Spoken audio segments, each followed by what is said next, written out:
Assalamualaikum.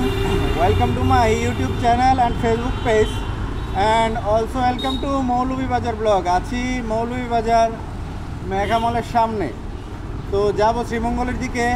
ভাবলাম মৌলভী বাজারে যখন আসি, মৌলভী বাজারের ধরে রাখি যে আমার পিছনে মৌলভী বাজার কাঁচা বাজার, আর এদিক দিয়ে আমরা যাবো এখন শ্রীমঙ্গলের দিকে। শ্রীমঙ্গলের দিকে যাইতে যাইতে মৌলভীবাজার শহরটা একটু ভিডিও করি, দেখি মৌলভীবাজার শহরে কী কী আছে। পাশাপাশি শ্রীমঙ্গল গেলে তো অনেক চা বাগান আপনারা দেখতে পাবেনই। তো ঠিক আছে, চলেন রাইড করতে করতে তাইলে আমার বাকি ভিডিওটা কমপ্লিট করি। দেখতে থাকেন মৌলভীবাজার ব্লগ। সামনেই শ্রীমঙ্গল, চা বাগান তো অবশ্যই দেখতে পাবেন। মৌলভীবাজার থেকে এখন শ্রীমঙ্গলের দিকে রওনা দিব। দেখা যাক মৌলভীবাজার শহরটা কেমন সেটা আপনাদেরকে একটু দেখাই। দেন শ্রীমঙ্গলে ঢুকলে তো অসংখ্য অসংখ্য চা বাগান আপনারা দেখতে পাবেনই, সেটার ব্যাপারে তো আর কোনো সন্দেহ নাই। আশা করি আমার এই শ্রীমঙ্গল ট্যুর আপনাদের ভালো লাগবে, কারণ শ্রীমঙ্গল ভালো লাগার মতোই একটা জায়গা। চা বাগান, 7 রঙের চা, আরও কত কি দেখতেই পাবেন। ব্লগটি কন্টিনিউ করেন, মৌলভীবাজার এবং শ্রীমঙ্গল সম্পর্কে একটা ধারণা পেয়ে যাবেন। ঠিক মৌলভীবাজার শহর থেকে শ্রীমঙ্গলের দিকে এখন যাচ্ছি। আর এই হলো মৌলভীবাজার শহর। হেমন্তকাল, আকাশে সাদা সাদা মেঘ, এই টাইমটাতে অল টাইম দেখতে পাবেন। একটা গম্বুজ দেখা যাচ্ছে, দেখেন ওই যে টাওয়ারের উপরে বিশাল বড় একটা গম্বুজ। গম্বুজ না, মানে এটা ওয়ার্ল্ডের ইয়ার মতো একটা দেখা যাচ্ছে। এটা মেবি কোনো সরকারি ভবন টবন হইতে পারে। এখানে একটা পুকুর আছে, আর কি আছে, ওই ভবনটা কি একটু দেখি, চলেন সামনে গেলেই দেখতে পাবো। এটা হইল সাইদা কমিউনিটি সেন্টার। এটা কমিউনিটি সেন্টারের উপরে এত বড় না, সরি, এটা তো পানির ট্যাঙ্কি রে ভাই। পানির ট্যাঙ্কিটা সুন্দর না? মৌলভীবাজার পানির ট্যাঙ্কি। এই যে মৌলভীবাজার মহিলা সমিতি কমপ্লেক্স। আর কি কি আছে মৌলভীবাজারে ভাই? ঘুরাই ফেলবো, ওটা নিয়ে নিবো। হ্যাঁ, ঢুকমো দিকে। মৌলভীবাজারের আমার কোনো সাবস্ক্রাইবার আছে কিনা আমি জানি না, তবে এই যার যার শহর তার কাছে অনেক প্রিয়। আপনাদের শহরটা আমার ঘড়ি কাছে আছে এখানে, দেখছেন অনেক, একদম মৌলভীবাজার শহরে। এই যে একটা ঘড়ি দেখছেন, এটা টাইম কি ঠিক আছে ভাই? টাইমটা ঠিক নাই, টাইম এলোমেলো হয়ে রয়েছে, বাট ঘড়ি আছে।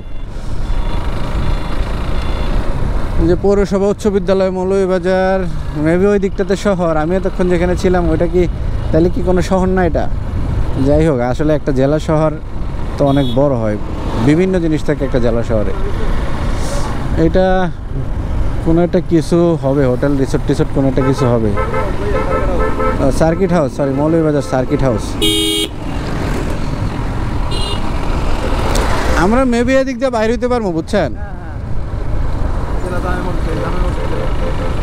যে মৌলভীবাজার জেলা জামে মসজিদ, বিশাল মসজিদ কমপ্লেক্স দেখতে পাচ্ছেন না? এটা হলো সিজেএম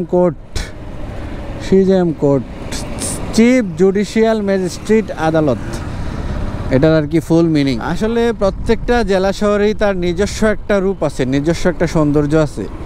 আর মাতৃভূমির কথায় যদি আসি, যার যার মাতৃভূমি, যার যার জেলা, তার কাছে অবশ্যই এটা সুন্দর। আর আমরা যারা পর্যটক আছি, বাইরে থেকে আসি, আমরা তো সব কিছু নতুন দেখি, আমাদের কাছে এমনিতেও সব কিছু ভালো লাগে। বাট যারা সবসময় থাকে তাদের কাছে ভালো লাগাটা একটু অন্যরকম, তাদের কাছে আরও বেশি ভালো লাগে। মৌলভীবাজারে এটা ছিল আমার প্রথম ট্যুর। মৌলভীবাজারে আর কখনো আসি নাই। নতুন নতুন জায়গায় গেলে জানেন, নতুন নতুন সব কিছুই ভালো লাগে। আর মৌলভীবাজার শহরটা আমার কাছে ভালোই লাগছে।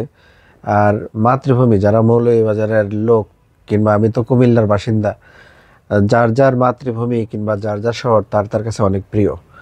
তো এই মৌলভীবাজার শহর যখন ক্রস করছিলাম, আমার নিজের শহর কুমিল্লার কথা মনে পড়ে গেল। আর বাইক রাইডিংটা আমার একটা শখ। আমার একটা সময় শখ ছিল আমি একটা বাইক কিনবো নিজের টাকায়। বাবার কাছে তো কখনো বলার সাহস পাই নাই। শেষ পর্যন্ত নিজের টাকায় কষ্ট করে বাইকটা কিনছি, এবং স্বাধীনভাবে এখন দেশের যে কোনো প্রান্তে আমি ট্যুর করি নিজের স্বাধীন মতো। এই যে এখন মনে করেন নিজের পায়ে নিজে দাঁড়াইছি, নিজের টাকা দিয়ে বাইক কিনছি, নিজের স্বাধীন মতো ঘুরি। বাপের টাকা খরচ করে কিন্তু বাইক কিনি নাই ভাই, নিজের টাকা খরচ করে বাইক কিনছি। আমার ছোটোখাটো একটা জেনারেটর সার্ভিসের কোম্পানি আছে আমাদের পার্টনারশিপে। আমি আগে এনার্জি প্যাকে এবং ক্রস ওয়ার্ল্ডে জব করতাম, জেনারেটর কোম্পানি। জানেন আপনারা এনার্জি প্যাকের নাম শোনেন না, এরকম লোক খুব কমই আছে।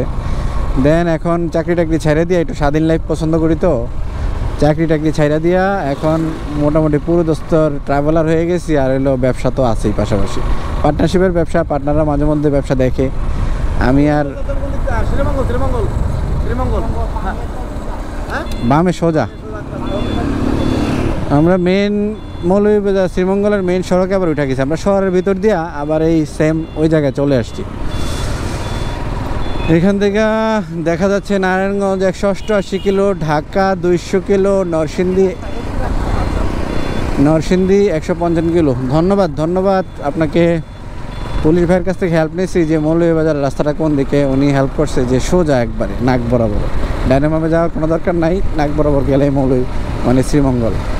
তো ঠিক আছে, মৌলভীবাজার ব্লগটা এখানেই শেষ করলাম। আমার ব্লগগুলো কন্টিনিউ করেন, সামনেই তো শ্রীমঙ্গল চা বাগানের বিভিন্ন স্পটের ভিডিও, চা পাতার ভিডিও, 7 রং চায়ের ভিডিও, আরও কি মানে সব কিছু দেখতে পাবেন ইনশাআল্লাহ। তো চ্যানেলটি সাবস্ক্রাইব করতে ভুলবেন না, ফেসবুকে যারা দেখেন তারা ফলো দিতে ভুলবেন না। মাঝে মধ্যে ভিডিওগুলো শেয়ার দিবেন, শেয়ার দিলে আরও বেশি বেশি মানুষ দেখবে ভিডিওগুলো। তো ঠিক আছে, মৌলভীবাজার থেকে বিদায় নিচ্ছি এবং শ্রীমঙ্গলও ওয়েলকাম করবো কিছুক্ষণ পরেই। ওকে, আল্লাহ হাফেজ, সবাই ভালো।